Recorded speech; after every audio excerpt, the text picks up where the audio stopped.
Good morning, students. We are back on the our presentation, and again, students, I would like to request you to kindly leave your comments whenever you are studying through the slides, and please do not forget at any cost to leave your comments on the slides. Students, I'll be providing you with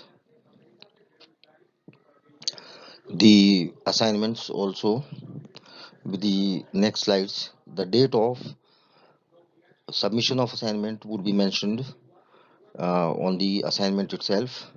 You have to submit the assignments on the given email ID on the assignment page, and you can find these assignments on the school's website. So kindly do not forget to complete your assignments in time and submit it on the given email ID. So with that, we'll start with the next topics. So today, students, we are going to cover the remaining part of the first chapter, that is communication and its types or methods, and we'll be starting with the second chapter and completing the second chapter also, the significance of feedback in communication. Now we've studied about the communication, what basically is communication, and the process of communication. Today we'll be going through the methods of communication. Now there are several methods of communication, as you can see in the diagram. Based on the communication channels, the medium that we choose, there are three types of communications that we have. The first one is the verbal communication, the second one is the non-verbal communication, and the third one is the visual communication. Now, the verbal communication is further divided into two types, that is oral and written communication. Now, what is verbal communication? Now, verbal communication is a communication that we do using any sort of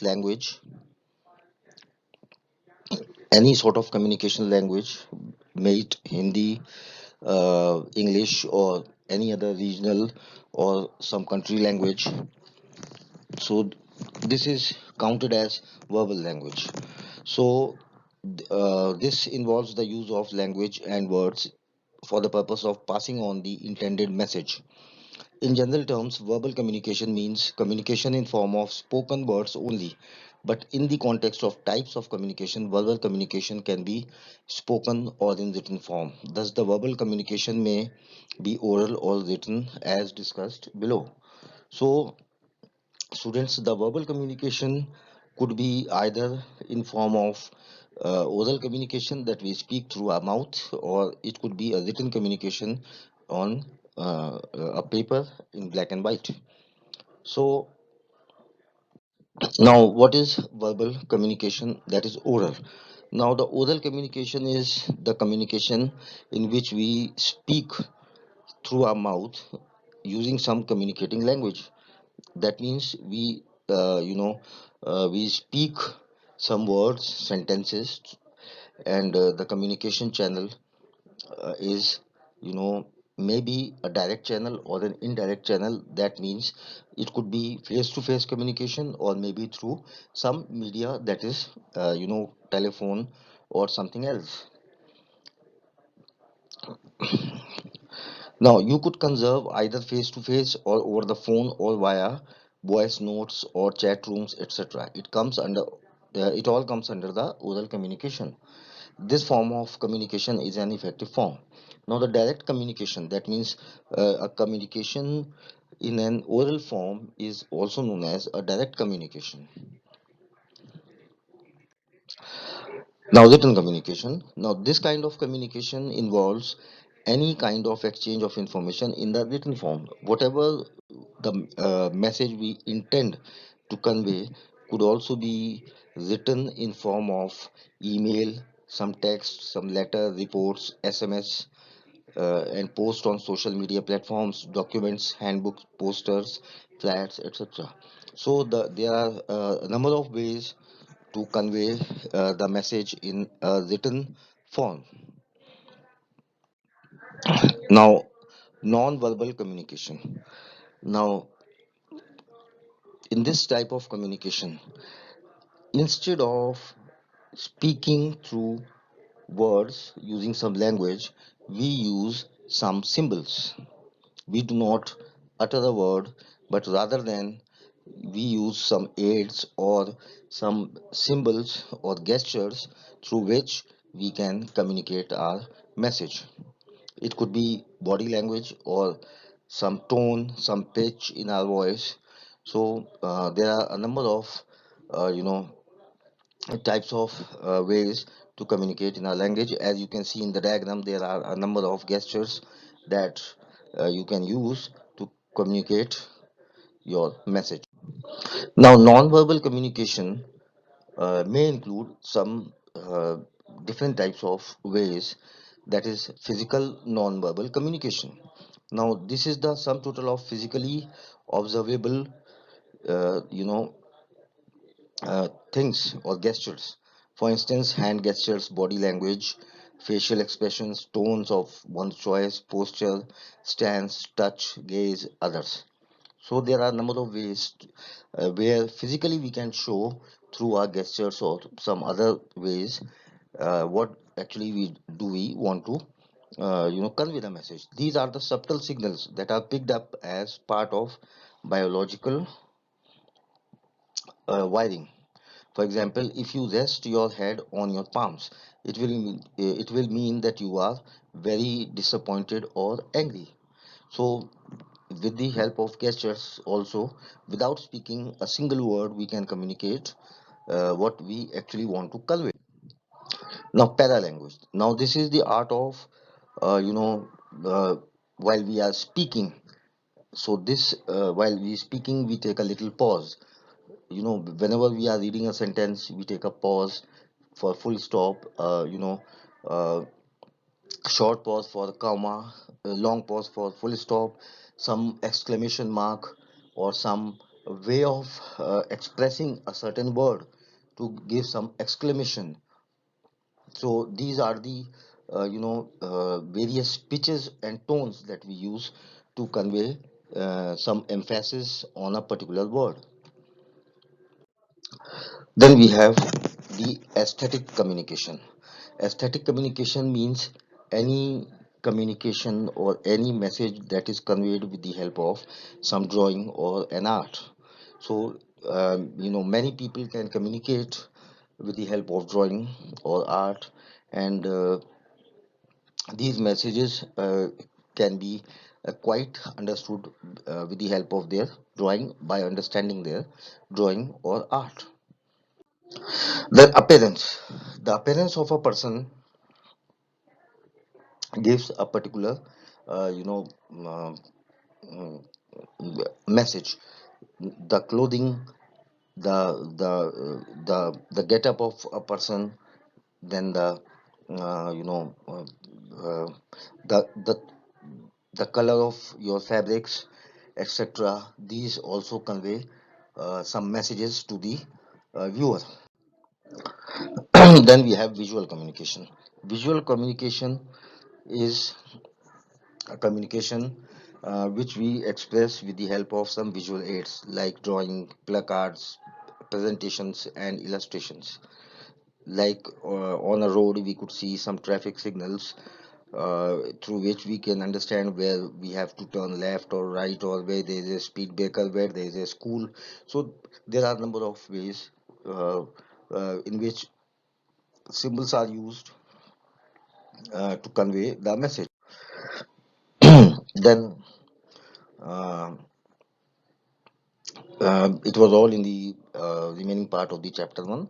Now we'll start with the chapter 2, that is the significance of feedback in communication. Students, as I've told you in the previous chapter, starting of the previous chapter, that means the lecture 1, that there is a certain term known as feedback.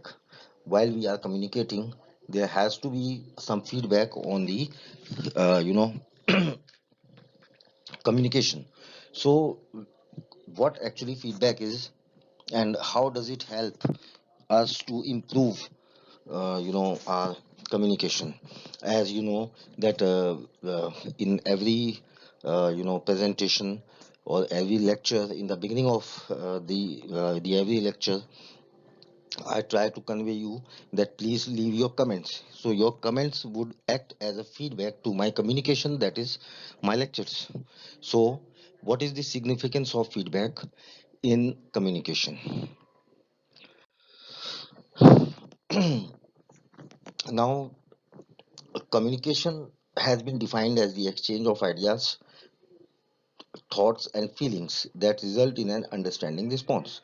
So whenever we express some message or idea or feelings, then it is conveyed to the other side or the receiver, and the receiver is maybe bound to have to give a particular response.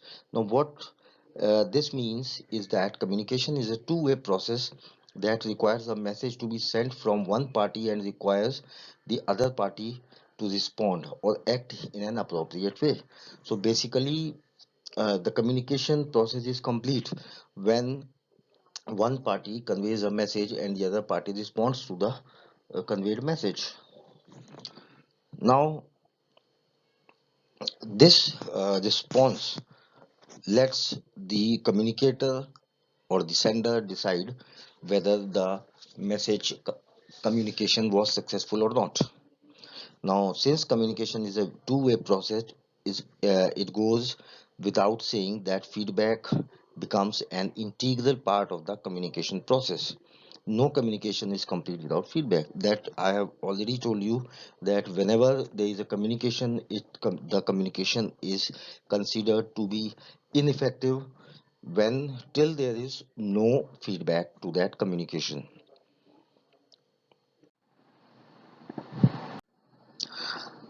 Now there are different ways to give the feedback.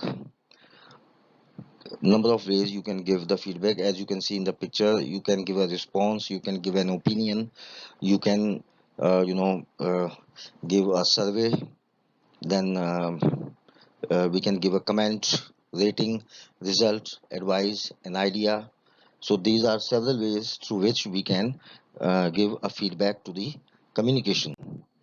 Now feedback that is provided to the receiver in many ways. Now, the first of all, it is a verbal feedback. Now, the verbal feedback in the form of phrases like "Yes, I understood what you are saying," show that the message has been transmitted clearly and the process of communication is complete. Now, any sort of feedback in which there is a certain, verbal communication where the person confirms that he has understood what has been conveyed to him, is verbal feedback. Then we have a non-verbal feedback in terms of gestures, when the receiver gives some identification that he has understood the communication, maybe just a nod or an expression on the face is quite enough to understand whether the communication is successful or not. Then the action. Now the receiver can you know send a message or do some other action to communicate to the sender of the message that he has understood the message very well. Maybe it could be in term of message itself, or in term of some other written or some visual or artistic communication. Now, characteristics of feedback. Now, what are the various characteristics, or what are the specialities and qualities of a feedback? Now, feedback is the final component as and one of the important factors in the process of communication. As we have studied that no communication is successful till we get a proper feedback from the receiver. So it is the final component, as we have seen in the diagram also, in the lecture 1, that feedback is the final process, and while the sender receives the feedback from the receiver, then only he considered that his communication was successful. Now it is defined as the response given by receiver to the sender. So feedback is basically a response which is uh, given by the receiver in lieu of whatever the message has been conveyed by the sender. The sender needs response of the receiver in order to decide effectiveness of communication. Now feedback is a must factor because it lets the sender to decide the effectiveness and quality of the message that has been communicated. Now there are different types of feedbacks, like positive feedback, any feedback in which the person look at the positivity of the communication. Then we have a negative feedback where the person points out to the drawbacks and loopholes in the communication. Then we have a deliberate positive feedback. Deliberate positive feedback means when a person is a very optimistic and positive person, and he find out only the plus points or the positivity in the message. Deliberate negative feedback is when a person is a type of critic, where he wants to find the negative and loopholes in the you know communication. Immediate feedback is the instantaneous feedback given by the receiver. Delayed feedback is the feedback which is given after some time, maybe some hours or maybe some day or weeks. Then there is no feedback.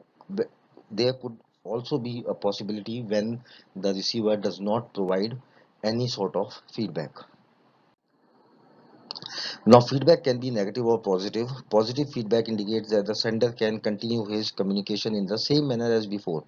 So the positive feedback gives you a little bit of indication that the message that has been conveyed, it is conveyed in a proper manner and is quite understood by the receiver. Negative feedback, on the other hand, indicates a need for a change in the manner of communication. So a negative feedback gives the sender give the sender a feedback that points out to the uh, you know loopholes and some uh, you know mm, modifications that are to be made in the future correspondences or communications. The feedback tells the sender many things, such as whether the message is received successfully or not, whether the receiver liked it or not, whether the choice of the channel medium was appropriate, etc.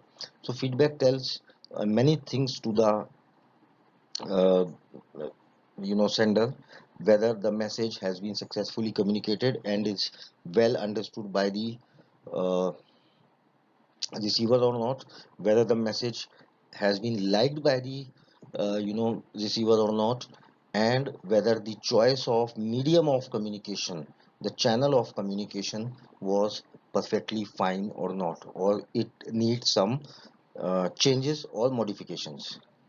Now, if the appropriate feedback is given by the receiver to the sender, then the sender can modify, remodel his strategy of communication. So, when the feedback is appropriate, is good, and is positive, then the sender is able to decide what all changes he has to make in his future communications.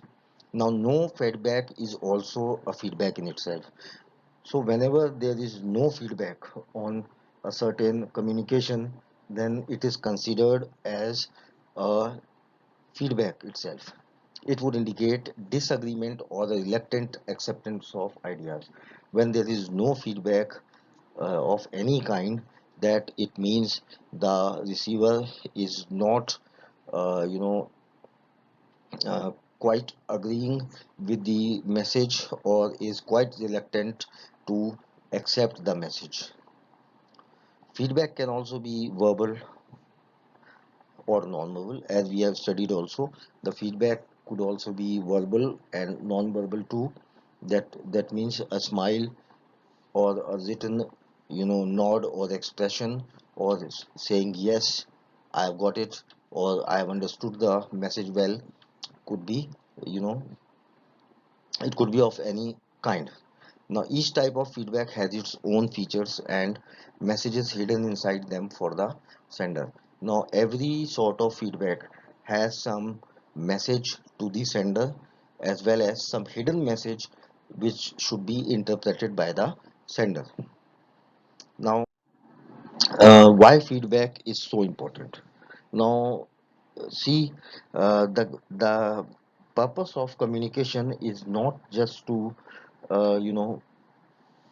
tell a person or tell the receiver what the sender wants to communicate, but rather it's a two-way process. We have been studying since the beginning of this chapter that it is a two-way communication process. So the feedback is very important. Why? That we are going to study now. Now feedback keeps everyone on track when done regularly.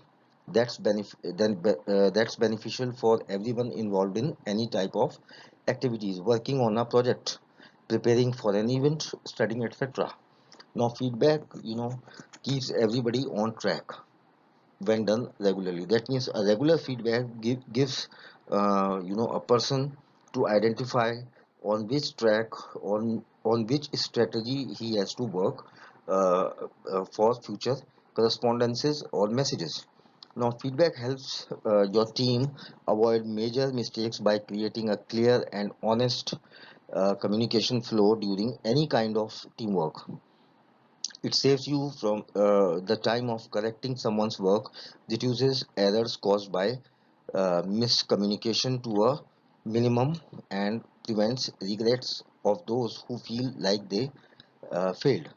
Now, feedback helps your team to avoid major mistakes. Now, whenever there is a feedback, then the strategy that has been decided with the help of the feedbacks will uh, uh, you know minimize the chances of any kind of failure of your team. Now you form better relationships with the people on your team by encouraging honest feedback, not a sort of flattering or some feedback which should always be positive, not expecting about this positive feedback. The feedback should be very, very honest, and with the honest feedback, you also build good relationships among your team. Now, constructive feedback motivates people and boosts their performance. Now, a feedback which is constructive, that helps you to rebuild or you decide a strategy or to perform a work, some accomplish a task, in a good manner. Uh, you know, is known as constructive feedback. So the feedback should always be constructive. A friendly approach works well here. You cannot only help others see what they might be doing wrong, but allow them to use this as a piece of advice, not judgment. So we should allow others also uh, to to tell not only your mistakes or some flaws, but you should always be continuously guiding other people by giving them feedback so that they make less mistakes. Feedback promotes personal and professional growth. So whenever there is a proper feedback, a true strategy is decided to overcome some barrier or to accomplish a task, and therefore the feedback is uh, a building a block of personal and professional growth. So any feedback which is given, true feedback or an honest feedback, always provides you growth opportunities. Now, a friendly work environment where everyone's open to criticism and even seek feedback themselves is another positive effect that saves you big time. So any feedback anywhere where the environment is as such, where where each and every person is free to give his feedback, and this feedback could help the strategy makers uh, to design a strategy which would save a lot of time, and also may restrain them from getting failures. Now, business related direct benefits of feedback include business growth, saving money, making more sales, completing projects on time, and other positive changes in finance, relationships with customers, and companies' market positions. Now, in terms of businesses, there are a number of things uh, that the feedback gives. That means a business growth. A good feedback is always provide you with the growth of your business. Then saving of money, then uh, more sales, increase in sales, then the completion of projects on time, and other positive changes in finance, some changes in the financial status of the company, then relationship with customers and company's market positions. The goodwill of the company depends on feedback only. So, summary the summary of this chapter is that the feedback completes the process of communication and ensures that there has been no miscommunication. If appropriate feedback is not given, or if the feedback clearly indicates that the message has not been understood, then the process of communication has failed. So, feedback is the final nail, or the final process of the communication. If there is no feedback, then the communication is considered to be a failure. Now, if the feedback is also not appropriate, then also the communication is considered to be failed. In this scenario, the entire process of communication will have to be repeated, eliminating all barriers to ensure effective communication. So, if there is not an appropriate feedback, then the process of communication uh, needs to be redesigned, and new strategies, new mediums are to be followed to provide the communication. Thus, we see that feedback plays a critical role in the process of communication. So, it is clear from the above, uh, you know, uh, topics, that feedbacks plays a very, very vital and critical role in the process of communication. So, students, that is all in the chapter that we have. So, thank you very much for listening to the lecture, and please do not, again I request you, please do not forget to leave your comments, and we'll be back on the next week's lectures with the proceeding chapters. Thank you very much. Goodbye.